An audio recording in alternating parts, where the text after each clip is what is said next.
Hello, everyone, and thanks for tuning in again to The Medium by Design.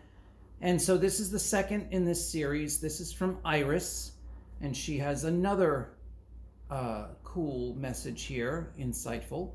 So this is what she said. Yes, I am here and eager to speak with you. You are one of the few, and I refrain from chosen few since you don't like that label. True.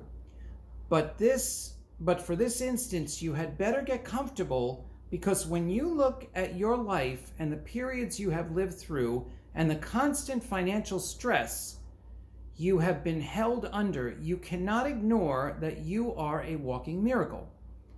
This last medical crisis must have you understand your life much deeper. You could easily have become another statistic. We won't get into that whole medical open heart surgery and Jesus' involvement, and very divinely guided. I probably will talk more about that another time, but for this one, we're not going to do that.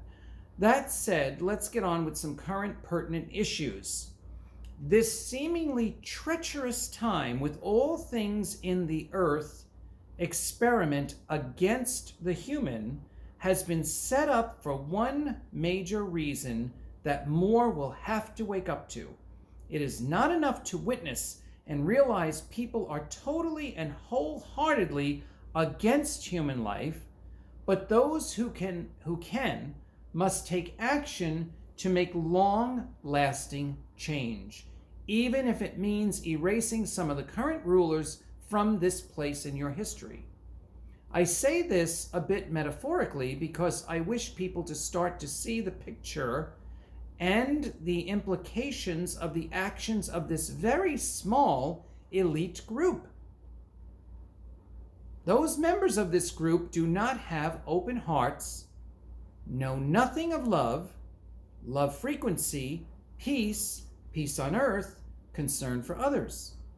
This must be completely understood and accepted, not as a truth or programmed belief, but based on their actions to do harm.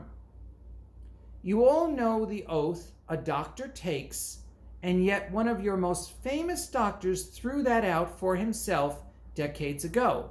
Can you see how the blind will follow the evil because of the magic that has been used to literally pull the wool over their eyes? There is nothing to be done, pleaded with, or debated with. You each must choose your own right and highest path and leave everyone else behind. This is what the real split of earth looks like, making the most critical real-life decisions with real-life consequences and allowing everyone to fall where they are. No more saviors. This is huge. We talked about this in many videos about how when COVID really kicked in, that whole period and all the endings and the death, which was final endings, right, with certain people, and how people have been some people have been constantly trying to convince others of the truth that they learned, whether it's about whatever subject matter. I won't list everything, but that has to come to an end now. And then in the previous video, I said, people are on different lines, and that's the line they're supposed to be on, and you don't have any real say in trying to drag them out of that line, although from your love of your heart, you're trying to do that. But this one is saying, no more saviors. Everybody is where they are because that's where they chose, and it's just going to work out however it's going to work out. You have moved into a new era. This is a little more optimistic, one that some are having a hard time adjusting to.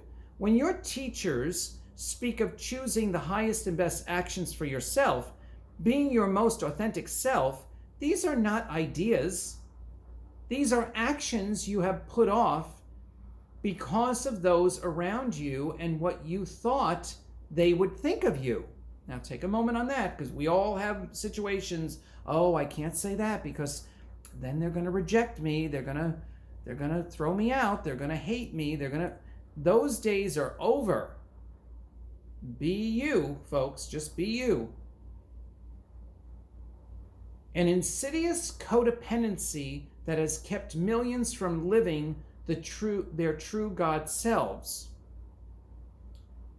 And that's from Isis. That's what she had to say. There is a third one coming. I appreciate you keeping up with me. I appreciate you staying subscribed even when I take these long breaks. So thank you very much. And there's always more to come. As long as I'm breathing, I'll do the best I can to bring these messages to you. And I hope you can use them in your daily life and understand a different side of what you're being shown, in the so-called real world. So here we go. On to part 3. I'll see you soon.